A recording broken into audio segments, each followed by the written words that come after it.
part of the Locked On Podcast Network, your team every day.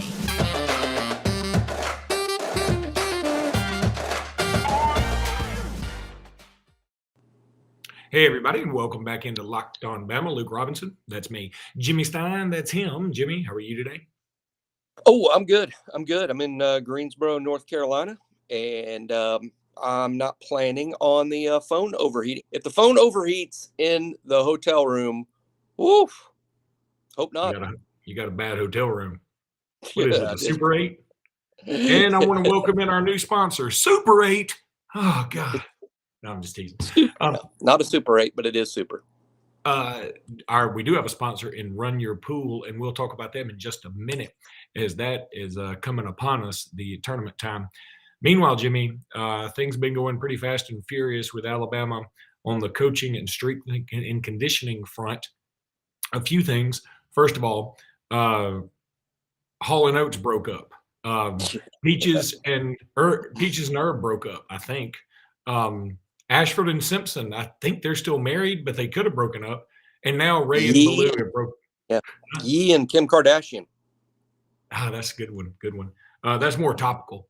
Yeah. So the Ray and Baloo have broken up, and it looked like for all the world they were both going to stay at Alabama last week. There were all kind of rumors about them both joining the Saints, and now one of them joining the Saints and one of them staying. And Jimmy, you tell me, did Alabama get the better end of this stick here? Probably not. I mean, I think, it's reading between the lines, obviously, but I think Alabama wanted both to stay. They hired both. Alabama didn't chase off anybody. So I'm sure they wanted both to stay, normally you only have one strength coach. Normally you only have one head of the department. So I hope people aren't overreacting to this. There's nothing to overreact to. This isn't an overly negative situation. Just because it didn't work out exactly how you wanted it to doesn't mean that it's bad or all bad. Let's remember what the reaction was like when Scott Cochran left, and it was supposedly the end of the dynasty, and it was all over. And even Kirk Herbstreit was tweeting that this was a disaster. And Alabama ended up, in my opinion, upgrading, and the strength and conditioning got even better. We improved the department. Baloo is still here. He is extremely familiar with how he did things with his old partner. And I don't think this is an overly negative thing. Not every loss is a huge loss. I just think, I didn't work out the way I wanted. But things will be fine. I'm anticipating no problems. Yeah, I go back to what you said about Kirk Herbstreit with Coach. Yeah. And he was a bit hyperbolic about that. I mean, my goodness. At the time, frankly, I think most Alabama fans were like, hey, look, it's probably a good thing for both parties if everybody just parts ways in terms of Scott Cochran. At the time, no offense to Scott Cochran, no offense to Alabama. It was just time. And I think that worked out okay. And that was a bit of an overreaction from Kirk Herbstreit back when that happened. And I think anybody really concerned about this, it would also be an overreaction. Look, Saban's not going to hire somebody that's incompetent. Even some of the bad hires Saban has had have worked out to some degree. So I don't think he's ever had like a pure clunker of a hire. And if he thinks that we can get it done with Baloo, then that's fantastic. Exactly. And again, almost everyone in the sport has one head of the strength and conditioning program. And David Baloo has not only been at Alabama for 2 seasons, he is very experienced. He clearly has a good handle on the science end of things. And that's what Alabama really wanted to do, incorporate new school into old school. And with Baloo, you get a little of both. Baloo was offered the same opportunity, and he chose to stay. So it's great news too. Jimmy, I do want to go ahead and tell everybody now about Run Your Pool. March Madness is only a couple of weeks away. That means you need to start thinking now about where you're going to be running your brackets this year. Are you going to go for the usual, where you run off all these things? Or are you looking for the best? We've done our homework here, and we're running brackets with runyourpool.com. That's runyourpool.com. Along with standard brackets, Run Your Pool offers game types like Survivor or pick a certain team, both really fun in their own way. They have options to edit scoring, and they have more intel to make your picks, all stuff you won't find at places like ESPN or CBS.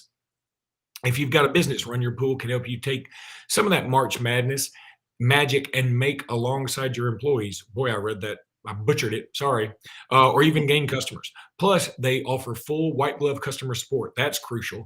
Custom branding and one of the easiest 3-minute setups you'll ever find. Clearly, we believe Run Your Pool is the best because, like I said, we're running our brackets there ourselves through the Locked On Network.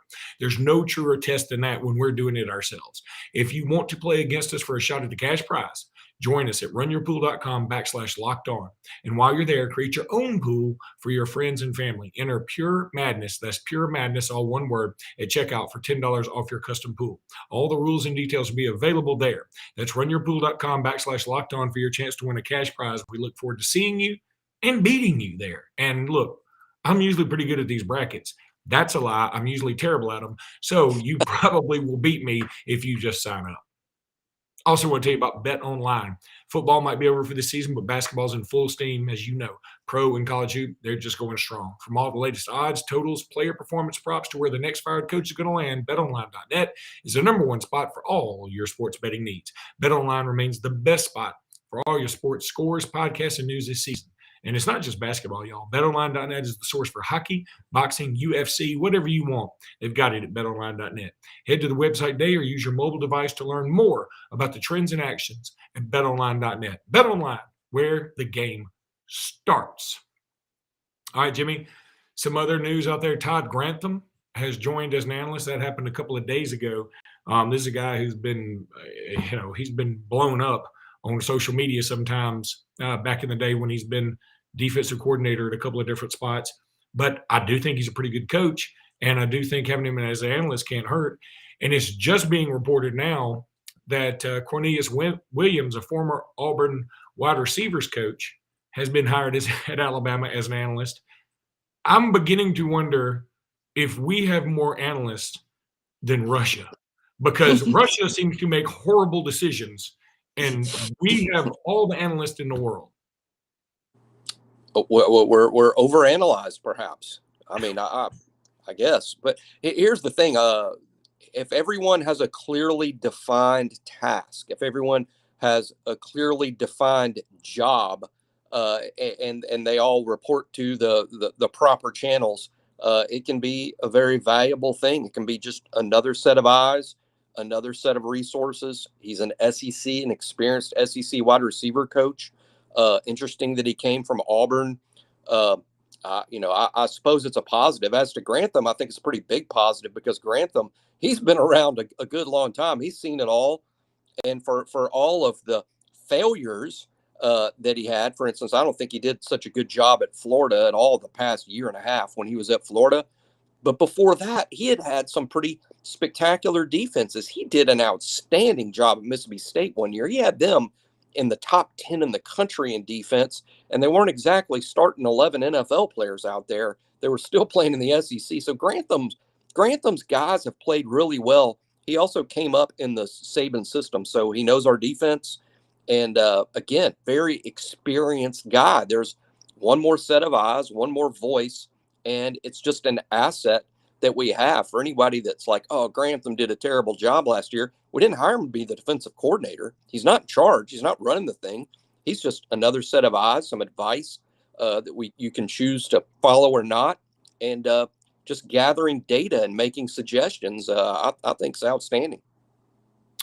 Yeah, I'm happy with it. And as far as Cornelius Williams goes, he was fired or let go or moved on. I don't even remember the scenario. I know it was like 3 or 4 games into the season at Auburn, and they're all kind of rumors, so I'm not going to speculate. There were rumors that it was more off the field stuff. It was more confrontational situation with some of the other coaches. There were some other rumors that were a little bit more salacious that I won't get into. But again, I'm fine with it. And I don't know how these analysts go in terms of recruiting. I don't know what they can do. If let's say a player comes on campus, can they talk to the analysts too? Because absolutely. Okay, Cornelius Williams, I think, was known as a pretty good recruiter. So it can't hurt to have another guy like him on your side if the analysts can meet with these recruits, right? Particularly a guy that's been in other places, and I think Cornelius has been at Troy as well. I think that's where he played football. Um, and I remember him as a recruit. We're old now, so I can remember when all these guys played. I probably remember when Todd Grantham played. Um, I, they can recruit when they're on campus. They can't recruit off the campus. So that's the main difference.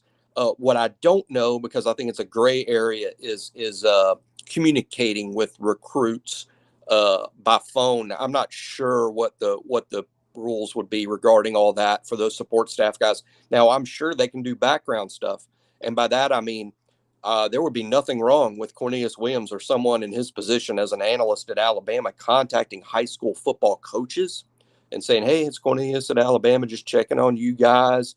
You got any ninth or 10th graders we need to know about? How you doing? Hey, I'm calling to check on Keldrick Falk, make sure everything's so I'm sure you can do that. But I don't know about talking to players directly from the phone, but I know they can recruit on campus, and the wide receivers, need to meet with him because he's going to obviously be heavily involved with what's happening at wide receiver, and he'll be an off the field assistant to Holman Wiggins. Yeah. So again, it just can't hurt. I think it's a nice addition, and I guess we're just going to have all the analysts. I mean, it's going to be so weird when Saban does eventually leave, and we have a guy that can't handle all this because nobody else in the world can handle this. I feel like we always keep talking about what's going to happen when Saban's gone, and maybe he will coach till God knows when. But I just feel like when he's gone, there's going to be we're going to see a slow unraveling of the process, and it worries me to death.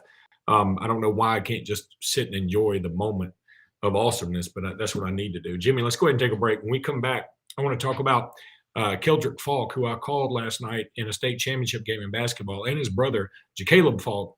We'll talk about that right when we come back. And scene. Awkward pause over, and time for us to talk about this game yesterday. Jimmy, I've called a ton of games for the AHSA radio network. Just been very blessed to be able to do this because it's certainly, I wouldn't call it my calling, but I do enjoy doing it and have a lot of fun with it. And I called the Parker LaFleur game with DeMarcus Cousins and Eric Bledsoe going at it.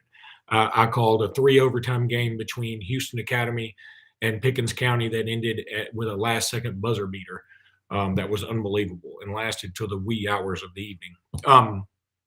Last night may have been the best game I've ever watched. It was so much fun. Mars Hill Bible at 14-16 beats an incredibly good Highland home team that features Keldrick Falk, who's one of the top players in the state of Alabama for next year, and his brother, who is one of the top freshmen in the state of Alabama. And both of them are really well put together cats, man. They are dudes. And both of them very good basketball players. It was kind of funny. Keldrick Falk, you can tell how aggressive he is. He had 4 fouls, 3 of them were charges, and he should have fouled out with a 5th charge, but he got called a block. He's an aggressive dude, very strong, very athletic. Seems like a nice kid too. And I can just say that because there were a couple times like there was a scrum and somebody's foot ended up in his face, and instead of slinging the guy off of him, he sort of was like he understood the situation, like nobody meant to do anything. And it's just little things like that that make me realize, okay, this is a guy that understands competition and what's accidental and what's not. He ended up with like 18 rebounds and 18 points. And then his brother, who ended up getting a technical late and fouling out, but he was unstoppable when he was in there. And what was unique about him, he's built very well for a freshman. If you had told me he was a senior, I would easily buy it. He's a lefty. And I think he's going to play outside linebacker. I think that's his position now. I don't know where he's going to end up. He may grow a little bit. But I was really impressed with these two guys. They did end up losing to Mars Hill Bible, which is a little strange because Highland Home certainly had the better athletes, but Mars Hill just kept hanging around, and eventually they got the lead, and it was just bizarre that they won the ball game. That being said, really impressed with Keldrick Falk. You know a lot about him. What do you think about him and his ties with Alabama? Yeah, first of all, a couple of questions. So the younger brother, he is in the 9th grade now, so he'll be a 10th grade football player this fall. Correct. So he's a 25 guy. Correct. Yeah. And how was he size-wise compared to Keldrick, understanding that he is 2 years younger? They were very similar in size. Now Keldrick's a little taller, a little beefier, but it ain't far off, man. In fact, it was kind of odd. Okay, so we don't get to see these teams beforehand, and I felt bad about doing this, but we have to trust the program we're given, right? Right. Because I'm calling 4 games in a day, and I can't. It's not like I'm going to do homework on all these teams and know everybody's face and all that stuff. You just can't do it. It's impossible. So the game program had Jacaleb Falk listed as like number 14, and number 23 was this kid named CJ Mays, who was also a 9th grader, ironically. And we kept saying, this CJ Mays he's a dude. And finally, somebody comes up to us that had been listening and said, hey, I think they got the numbers screwed up on this. And I was like, man, because I kept thinking that guy looked like the other Falk. And I was like, this is so weird. And but they had screwed the numbers up in the program. So I was calling him wrong for like the first quarter and a half, and I vehemently apologized, but nobody knew because it was just what the program said. And then so I was like, man, I'm blown away by this CJ Mays. This guy's going to be a dude. And I kept like looking him up while I was in the middle of it, trying to find a profile on him. There was nothing there. But there is a couple of places for Jacaleb Falk. And again, I think both these guys are kind of fun-loving kids, which I appreciate. They both get into the game. I really appreciated Keldrick Falk. When he got in foul trouble, he went to the bench. And he was the first one to, like, when Highland Home actually made a run when he went out and took the lead to 9.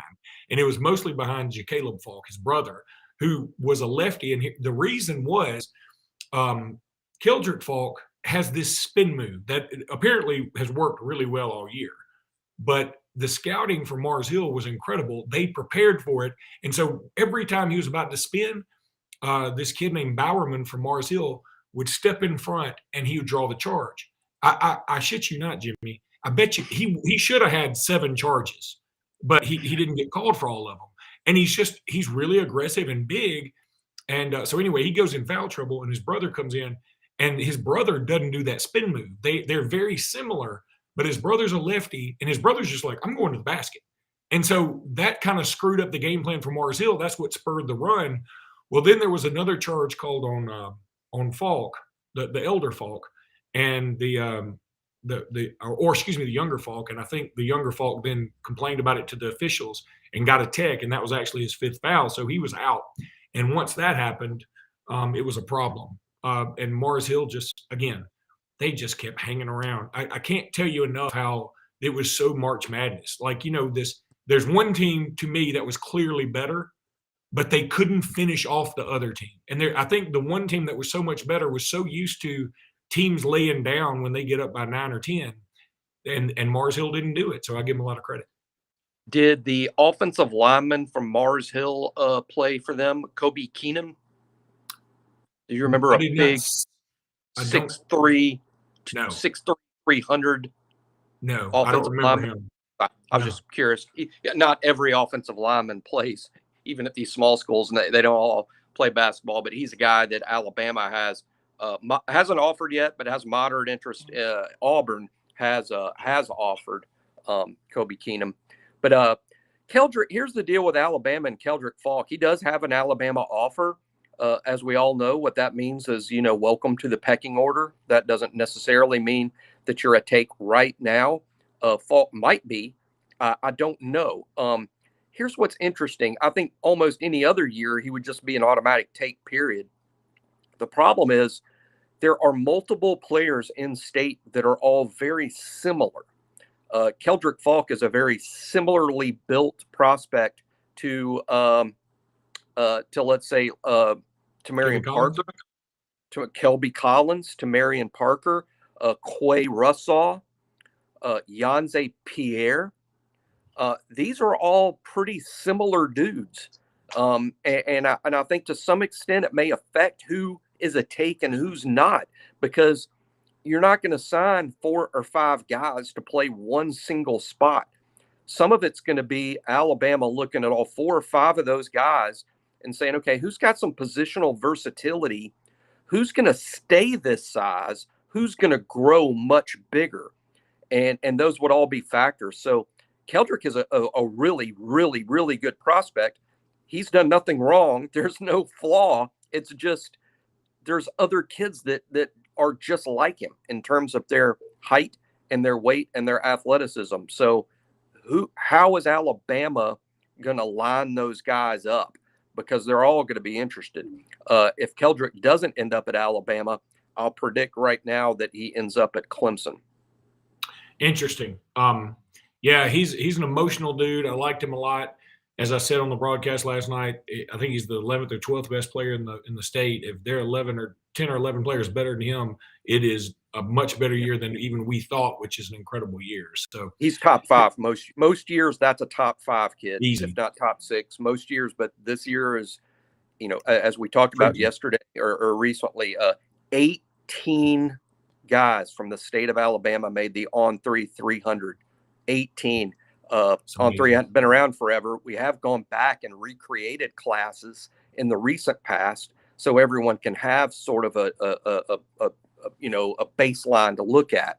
But I can just assure you, from somebody that's been following recruiting in this state for a very long time, 18 kids in the top 300 prospects in the nation is slam dunk historical. There's no way there's been 18 before. Something like 12 would be big. And 14 would be like, you've got to be kidding, 14. But there's 18, even leaving a couple of guys that maybe should have been in, like Dakari Nelson from Selma, who I like quite a bit. And he's not in. He may be in by the time the season's over. Jimmy, that's going to do it for today's podcast. We'll be back tomorrow with another pod. And thank you guys so much. Be sure to subscribe to the podcast. We appreciate you. And that's very important. That is very important. Roll Tide. Roll Tide.